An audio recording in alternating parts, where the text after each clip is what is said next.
বাড়িতে ঠাকুরমশাই এসেছেন।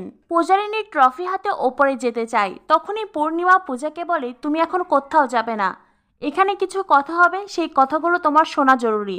এরপরেই পূর্ণিমা সোমকে আসতে বলে। পূর্ণিমা ঠাকুরমশাইকে বলে, আমি সোমের বিয়ে দিতে চাই 1 মাসের মধ্যে, আর এর মধ্যে একটা ভালো মেয়ে খুঁজুন। পূর্ণিমা কথা শেষ করতেই সেখানে সোম চলে আসে। তখনই পূজা ওখান থেকে চলে যেতে চায়। পূর্ণিমা বলে, কি হলো, শুনতে পেলে না? আমি তোমাকে এখানে থাকতে বলেছি, এখানে কিছু কথা হবে, সেগুলো শোনা জরুরি। পূজা বলে, আমার যা শোনার আমি শুনে নিয়েছি, আমার মনে হয় না এই কথাগুলো শোনা আমার প্রয়োজন।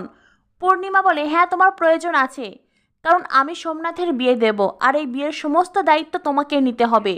পূজা বলে, আমি কোনো দায়িত্ব নিতে পারবো না। ওনার বিয়ে কেন, ওনার কোনো কিছুতেই আমি কোনো দায়িত্ব নিতে পারবো না, কোনো কাজ করতে পারবো না। পূর্ণিমা বলে, কেন কেন পারবে না? পূজা বলে, আমাকে ক্ষমা করবেন, ওনার জন্য আমার এবং আমার পরিবারের অনেক অসম্মান হয়েছে, অনেক ক্ষতি হয়েছে, তাই আমি ওনার কোনো কিছুতেই কোনো কাজ করতে পারবো না। আমি ঠাকুর মশাইয়ের জন্য চা বানিয়ে আনছি।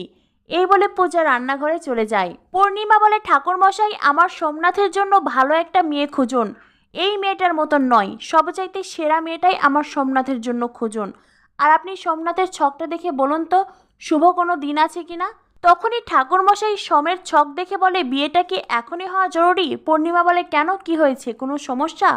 ঠাকুরমশাই বলেন, না মানে এখন সোমের সময়টা ভালো যাচ্ছে না, ওকে একটু কিছুদিন সাবধানে থাকতে হবে।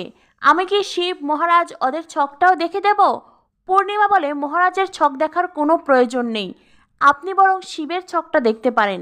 মহারাজের ছক তো আপনি আগেও দেখেছিলেন ও জেলে থাকার সময়, আর তখন তো বলেছিলেন মহারাজের জন্য আমি সারা জীবন জ্বলব। ঠাকুরমশাই বলেন, আপনার জন্য মহারাজের সারা জীবন জ্বলবে, আমি এমনটাই বলেছিলাম, আপনার হয়তো মনে নেই। পূজারিনী তখন রান্নাঘর থেকে সমস্ত কথা শুনে মনে মনে ভাবতে থাকে, মায়ের জন্য সন্তান সারা জীবন জ্বলবে? মায়ের জন্য সন্তান জ্বলবে? এটা আবার কেমন কথা?